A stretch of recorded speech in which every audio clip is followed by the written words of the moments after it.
The Democrats have an opportunity here, let's face it, a big opportunity, because they could bring in millions of new voters. They could win over the growing Hispanic population in this country, thereby reshaping their party's future and helping to cement a potential win. Well, joining me right now is a conservative commentator, Gina Loudon, as well as Chuck Rocha from Solidarity Strategies. Good to see both you guys. Chuck, I'll start with you. I mean, politically speaking, how big an opportunity does this represent to the Democrats? Well, it's a good opportunity on the Republican side because you're trying to get your base out, and they'll use this as a whistle call to conservatives who are very much against any of this. That's why you see Donald Trump kicking off his campaign. When you want to rile up the base, one of the things that rile up the base is talking about undocumented people coming to this country. Okay, so they will use that to try to get people you're going to out. rile up the base in the interim, but I'm talking about once you get to the national stage. If you just weeks before potentially have 4 million illegal immigrants that are now being given amnesty, I mean, they're likely going to feel pretty sympathetic to the Obama administration and thus Hillary Clinton. And one would anticipate if they have any relatives that can cast a ballot, those relatives are going to feel very sympathetic to the Democratic administration, Chuck. Well, yeah, but let's be clear. None of them are going to be citizens, and none of them can vote. Now, there'll be a lot of Latinos like me who were born here, that can vote. And my family was born here, and we have sympathetic to people who come here and want to be a part of the fabric of this country. And you can't win this presidency without carrying Florida, Colorado, and Nevada. So it'll be interesting on how each one of the parties play this. But I can see Donald Trump playing this up in a way that he's been playing it for a while. Well, look, you know, I got to give him credit on this. I mean, he'll play issues, and they're issues that you don't necessarily think are winning issues, and suddenly he's coming out on top. So this may be one here, too, when he goes head-to-head with the Democrats. But, you know, as Chuck just points out, it's pretty difficult. You need Hispanics. Gina, how is he going to get Hispanics when, you know, potentially there's a ruling maybe in favor of bringing these 4 million people in, and people are crediting Obama and his administration for that?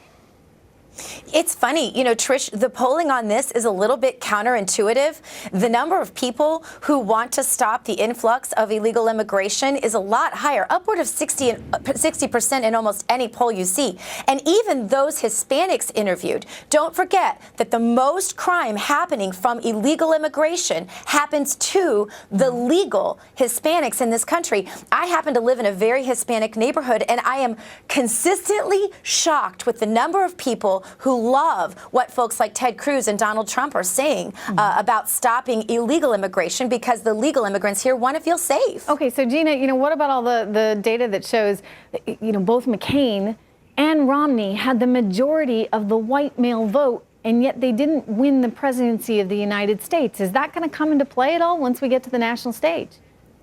I don't think so, because I think that this is not about race to most people. I think the issue of illegal immigration is a national security issue. Considering the timing of the McCain and the Romney presidential runs, it wasn't a national security issue like it is now. We didn't have training camps just across the border for people to look Mexican and train as terrorists to come into this country. Now we have confirmed those are there. That kind of thing scares any mom. It has nothing to do with skin color or ethnicity. All right, here's one thing that kind of scares me, and that's just the financial side of all of this, because I really think it's going to be completely unsustainable for us to take on all of these additional people and the benefits. The Obama administration says, look, if you don't take in, the Obama administration says if you do not take in the 11 million illegal immigrants and bring them into the system, you are missing out on $80 billion worth of economic potential. But let me just counter that, guys, with what the Heritage Foundation says. It says if you take in those 11 million people, you're going to be hit with $6.4 trillion worth of liabilities in the way of a host of different welfare programs, also Social Security, healthcare, etc. Chuck, I don't know how we do it.